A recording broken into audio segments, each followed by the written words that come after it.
مولا کائنات جن کی شب ضربت بلکہ صبح ضربت کی مجلس کی جس میں اکثریت تھے مسجد میں، بہت مسائل کے وہ حصے بیان کیے کہ مولا 18ویں کی رات اپنی بیٹی کے ہم ام کلثوم کے مہمان ہوئے، اور ظاہر سی بات بچی چاہیں گی کہ آج بابا کی ایسی افطاری دی جائے کہ اور دنوں میں بھی ویسی نہ کھاتی ہو، مگر کیا ہوا؟ مولا نے بیٹی سے فرمایا کہ اپنے بابا کو کبھی ایک وقت میں 2 نعمتیں کھاتے دیکھا، استعمال کرتے، اس میں سے ایک چیز ہٹاؤ۔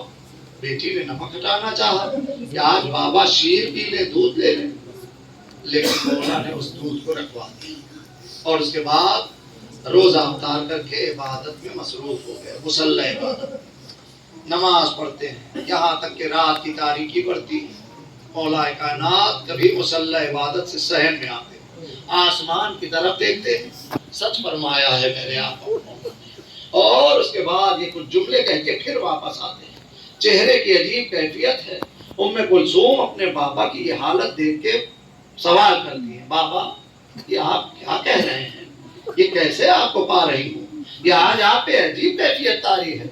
امام نے بیٹی کو تسلی دی، مصلی عبادت پہ آئے، کچھ دیر پھر عبادت کی، رات کی تاریکی بڑھی، گھر سے چلنے لگے، زنجیر در اور مرغابیوں نے مولا کا راستہ روکا۔ میں یہی سمجھوں گا مرغابیوں نے بڑھ کے الوداع کہا ہوگا، مولا آپ کو الوداع کہہ کے نوحہ پڑھ رہے ہیں اور کہہ رہے ہیں آقا آپ تو جا رہے ہیں، اب ایسا مالک کہاں ملے گا، اور مولا نہ جائیے۔ زنجیر در بھی مولا کی گلے کمر میں حمایل ہو گئی، یہاں تک کہ مولا نکلے، بے وقت نکلے تھے۔ حسن مجتبیٰ بیدار ہوئے، آپ نے بابا کا تعاقب کیا، بابا کو روکا، قریب پہنچے، واپس لانے کی گفتگو کی۔ امام نے فرمایا بیٹا میں امام وقت ہوں، مجھ پر کشف ہو چکا ہے، میں نے خواب میں دیکھ لیا ہے کہ آج فرشتہ سردار فرشتہ جو ہے جبرائیل پہاڑی پر پتھر کو پتھر سے ٹکرا دیا ہے، ریزہ ریزہ ہو کے ہر طرف بکھر گیا ہے، آندھی طوفان سے ہر طرف یہی خبر پھیل گئی ہے، الا ینہدم ارکان الہدی قد قتل امیر المومنین بی مسجد کوفہ۔ وہ وقت آنے والا ہے۔ پھر فرمایا بیٹا جاؤ، مولا کا حکم ملا۔ حسن مجتبیٰ واپس آئے، وقت سے پہلے مولا مسجد میں آئے، مستحبی نمازیں پڑھی، تہجد پڑھی، اور اپنے خود اذان دی۔ ایسے مؤذن تھا لیکن آج مولا نے خود اذان دی، اور یہ خاص موقع ہے، جیسے کربلا میں مؤذن موجود تھا حجاج ابن مسروق، مگر مولا نے اسے روک کر اپنے ہمشکل پیغمبر علی اکبر سے عصر عاشور صبح عاشور کی اذان دلائی تھی۔ آج مولا کائنات نے خود اذان دی، اور اذان دینے کے بعد مصلی پر آئے، نافلہ صبح پر۔ اس میں علماء میں اختلاف ہے کہ پہلی رکعت کا پہلا سجدہ تھا، بعض علماء کہتے ہیں نہیں ابھی نماز نافلہ صبح پڑھ رہے تھے کہ اس ملعون نے دیکھا ابھی لوگ ٹھیک سے نہیں آئے ہیں، یہاں تک کہ موقع کا فائدہ اٹھایا اور نافلہ ہی کی نماز میں مولا کے اوپر زہر سے بجھی ہوئی تلوار کا ایسا وار کیا ہے کہ مولا سر سجدے سے تو اٹھا لیے لیکن وار اتنا کاری تھا کہ تلوار کا ہی وار کیا کم پوری طاقت سے پھر زہر میں بجھی ہوئی، اور کیسا زہر تھا کہ اگر شرق و غرب کے انسانوں اور جناتوں پر صرف کیا جاتا تو کوئی مخلوق نہ بچتی۔ اس اتنے زہر کو ایک علی ابن ابی طالب کے لیے استعمال کیا گیا ہے۔ یہی وجہ ہے جب کسی نے کہا کہ علی زخمی ضرور ہوئے ہیں لیکن ٹھیک ہو جائیں گے، ملعون ابن ملجم کہتا ہے ناممکن ہے، علی کے گھر سے بیویوں کی اٹھتی ہوئی صدائیں گریہ بتا رہی ہیں، اب علی بچنے والے نہیں ہیں۔ دوسرے یہ کہ میں نے جو زہر استعمال کیا ہے کوئی معمولی زہر نہیں ہے، اس زہر کی کیفیت یہ ہے جزاکم ربکم خیر الجزا، ہاں گریہ کریے، اس لیے کہ آج کی اس محفل میں بڑے مخاصان اہل بیت آئے ہیں، رسالت مآب بھی آئے ہیں، فاطمہ زہرا بھی آئے ہیں، حسنین و زینب و ام کلثوم، زمانے کے امام بھی پرسہ لینے آیا ہے۔ اے زمانے کے امام اپنے جد علی کا پرسہ لیجئے، شب شہادت ہے، اور تمام افراد خانہ آئے ہیں تسلیت کے لیے، مولا اپنے جد کی شہادت کا پرسہ قبول کیجئے۔ یقیناً علی بڑے مسائل کے برداشت کرنے والے تھے. ضرب لگی زخمی امام. کہاں؟ مسجد کوفہ میں. مولا کی زبان پہ کیا آیا؟ فزت ورب الکعبہ، رب کعبہ کی قسم علی کامیاب ہوا. ابھی یہ جملہ تمام نہ ہوا تھا، فرمایا اس قاتل کو فوراً گرفتار پکڑ لیا جائے، روکا جائے، گرفتار کیا جائے. اس کی وجہ یہ تھی کہ اگر یہ لوگوں کے ہاتھ آ جاتا تو حالات کوفہ سنبھالے نہ سنبھلتے. یہ حسن مولا علی کی حسن تدبیر تھی کہ قاتل کو فوری طور پر گرفتار کر لیا جائے تاکہ ماحول ناسازگار اور مقدر نہ ہونے پائے فضا. ایک مرتبہ قاتل گرفتار کر کے لایا گیا. ادھر مولا حسن مجتبی نے نماز تمام کری، اپنے بابا کو گلیم میں لٹا کے گھر کی طرف لے کے چلے.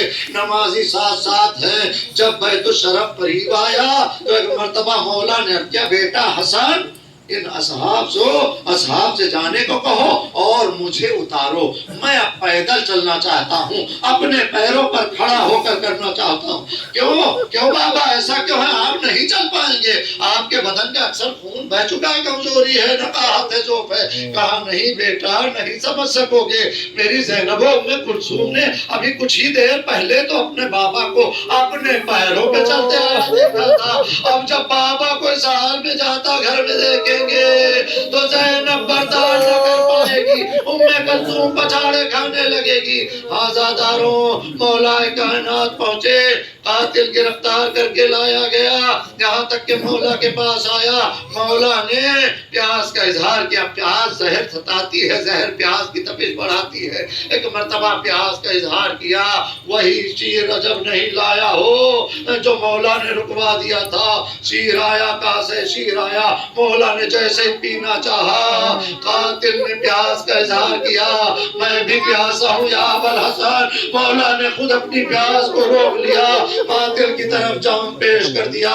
یہ کائنات کے امیر کا وہ انوکھا عمل کردار تھا، یہ اخلاق علی تھا. یہی نہیں، پھر جب دیکھا کہ رسی زیادہ سخت بندھی ہوئی ہے تو مولا نے اس کو بھی ڈھیلی کرا دیا. جزاکم ربکم خیر الجزا. ایک سوال کیا اس کی طرف دیکھتے ہوئے، یہ بتا کیا میں تیرا اچھا امام نہ تھا؟ جواب نہ دے سکا، آنکھوں میں آنسو بھر آئے. یہ بتا تم نے میرے ان بچوں کو یتیم کر دیا، تجھے کیا مل گیا؟ یتیم کر کے کیا مل جائے گا؟ رونے لگا ملعون اور مولا سے کہتا ہے آقا، ابوالحسن جس کے نصیب و تقدیر میں جہنم کا ایندھن ہو، اسے کون بچا سکتا ہے؟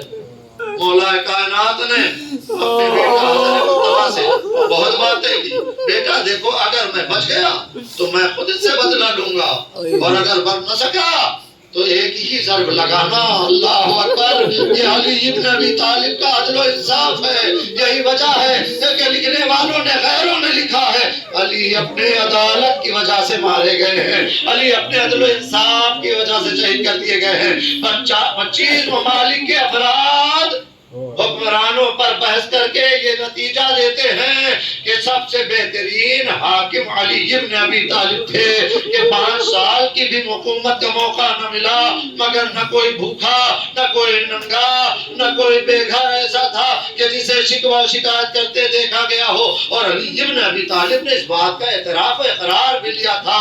سلام ہو علی پر. یہی وجہ ہے کہ لوگ چاہتے ہیں حکمراں ایسے ہو کہ اس کی رعیت اس سے ہر طرح سے مطمئن ہو. لہذا علی ابن ابی طالب جیسی حکومت اگر کسی کو کرنا ہے تو علی کے ان رنگین اور زرین اصولوں پر عمل کرنا ہوگا. علی نے تحریر کر دیے ہیں، کتابی شکل میں موجود ہے حکومت کرنے کے طریقے.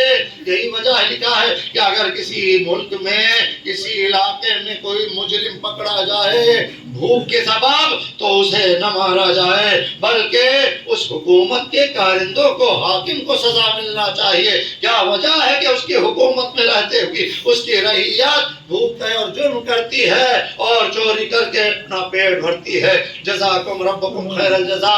مولا کائنات نے بہرحال وصیتیں کرنا شروع کی ہے. 19ویں کی سرب ضربت لگی ہے. پورا دن گزرا، 20 جسمی کی تاریخ آئی، پورا دن گزرا، عصر کا وقت ہوا، مولا کائنات کی کیفیت بدلنے لگی۔ اس بیچ میں مولا نے قریب 22 مرتبہ وصیتیں کی ہیں۔ میں چاہتا ہوں کہ مولا کی وصیت کا کچھ حصہ آپ حضرات کے گوش گزار کروں تاکہ حق تھوڑا بہت ادا ہو سکے۔ مولا جاتے جاتے فرماتے ہیں، میں اپنے بیٹوں حسن اور حسین کو اور ان کے ذریعے اپنے خاندان اور جن جن تک میرا یہ وصیت نامہ پہنچے، یہ بات کہ میں تم سب کو تا دم مرگ تقوی الہی کی پر باقی رہنے کی وصیت کرتا ہوں۔ میں آپس میں اتفاق و اتحاد کی تاکید کرتا ہوں، وصیت و نصیحت کرتا ہوں۔ تفرقے سے، لڑائی جھگڑے سے، ماحول خراب ہونے اور کرنے سے تم نہ سبب بنو، اس سے پرہیز کرنا۔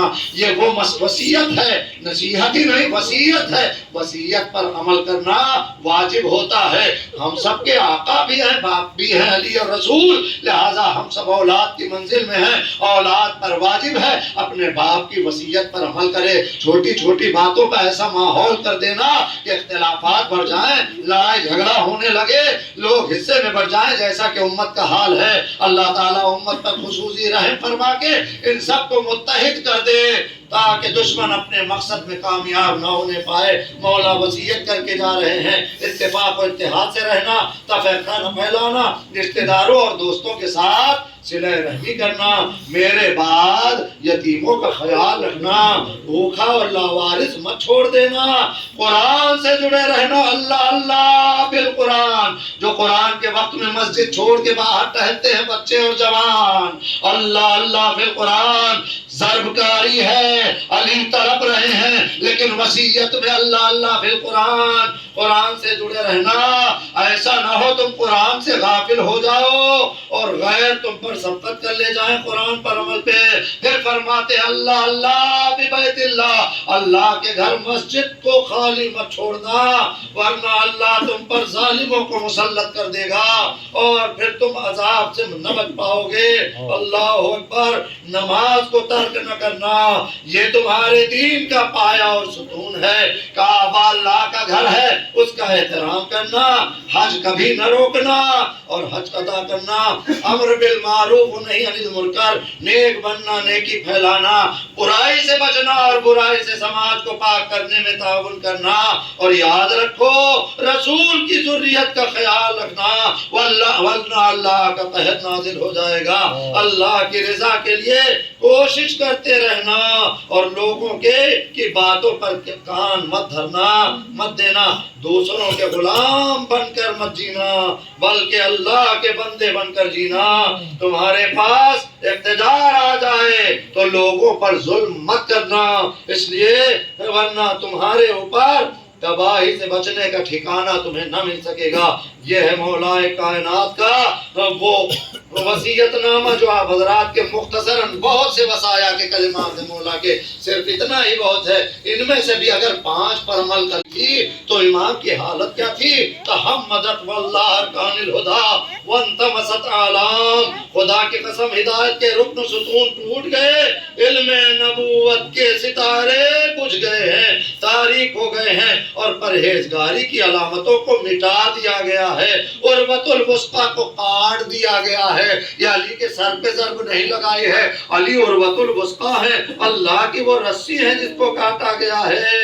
ابن عم کو قتل کیا گیا ہے جو رسول خدا کا ابن عم ہے، برگزیدہ ترین وسیع ہے، اسی لیے یہ جملے ہیں سلام ہو اول پر، اسلام و ایمان کی بات کرنے میں وہ اول تھا، سلام ہو آخر پر کہ جو آخر تک رسول اللہ کے ساتھ رہا جب تک حیات رہی، سلام ہو ظاہر پر کہ جس کو جو ظاہر تھا یعنی ساری چیزیں اس کے اوپر ظاہر تھی، وہ مظہر عجائب تھا، سلام ہو اس پر جو باطن تھا، جو راز الہی کا مرکز تھا، منبع تھا، خزانہ الہی راز کی شکل میں اس کے پاس موجود تھے۔ وہ علی آج اب ہمارے درمیان نہیں رہے ہیں، تاریخ تاریخ ملتی ہے جب مولا کے اوپر مصائب و مشکلات بڑھی، مولا کو پتا چل گیا کہ اب آسمان کے ستارے بجھنے لگے ہیں، اب زمین ہلنے لگی ہے، اب فضا میں عجیب قسم کی ہوا چل رہی ہے، تو ایک مرتبہ وصیت شروع کرتی ہے، اپنے بچوں کو بلایا، بیٹا حسن قریب آؤ، سب کو بلایا، حسن کے سپرد کیا، حسن رونے لگے، فرمایا ہوگا بیٹا حسن اگر تم رو گے تو زینب ام کلثوم کو کون روکے گا؟ حسن کی آنکھوں میں اشک بہار تھے، آنکھیں تھی، آنسو تھے۔ جب امام حسن کو وصیتیں کرنے لگے، سب کو حسن کے سپرد کیا، بیٹا تم میرے بعد امام وقت ہو، جب میں نہ رہوں مفارقت کروں، اپنے مالک کی بارگاہ میں پہنچوں تو مجھے غسل و کفن دینا، تمہارے بھائی اور اصحاب تمہارا ساتھ دیں گے، یہاں تک کہ مولا نے وصیتیں کی، اور جب وصیت کر چکے، بہت وصیتیں کر چکی ہیں، تاریخ میں یہ بھی ملتا ہے کہ روایت میں اسبت نباتا بھی آئے تھے، آخر وقت میں مولا کی زیارت کے لیے، مولا کے دیدار کے لیے آئے تھے، مجھے دکھا دو ایک بار میرے آقا کو، پردہ کیا گیا تھا، اسبت اندر آئے ہیں، مولا کو دیکھا تھا، سمجھ گئے تھے مولا اب بچ نہ پائیں گے، آخر میں فرمایا تھا مولا کچھ واش فرما دیجئے، کہا اسبت بتاؤں گا ضرور، سلونی سلونی کا دعویٰ کرنے والے علی ہیں، خود سے اپنی طرف سے اعلان کر کے اسبت کو بتایا ہے، لیکن یہ بھی کہا اے اسبت زیادہ اصرار نہ کرنا، اب علی میں اتنی طاقت نہیں ہے کہ مفصل سوال و جواب کیے جا سکے، مگر جب علی زندہ تھے آہ سرد کھیلتے تھے، کنویں میں پانی میں نظر کرتے تھے اور فرماتے تھے کہ علی کی اوپر یہ حالت آ گئی ہے کہ علی اپنے کو تنہا محسوس کر رہا ہے، جنگل میں جا کے آہ سرد کھیلتے تھے، ایک عمیر یہ سینہ علم کا سمندر ہے، لوگوں نے علی سے نہ لیا، آخر میں علی جا رہے ہیں، وصیتیں علی نے حسن سے کی، جب سب وصیتیں کر دی، آخر میں آواز دی میرا حسین کہاں ہے اور میری تمنا عباس کہاں ہے، ایک مرتبہ روتے ہوئے عباس آگے بڑھے، حسین بھی بابا کے قریب آگئے، کہا حسین اپنا ہاتھ بڑھاؤ بیٹا، میرے عباس آگے اولاد، حسن اور حسین رسول کے بیٹے ہیں، تم میرے بیٹے ہو، تم کو کربلا کے لیے میں رسول کے ساتھ رہا، جب تک جان رہے حسین کا سپر بننا، عباس رو رہے تھے، علی ہاتھ پکڑے ہوئے، علی کی آنکھوں میں بھی آنسو آ گئے، سب پر نظر ڈالی، دائیں بائیں، زینب ام کلثوم کو سنبھالنا، انا للہ و انا الیہ راجعون، ملزم کامیاب ہوا ضرب لگا کے علی نے بھی مردیہ پڑھا، فزت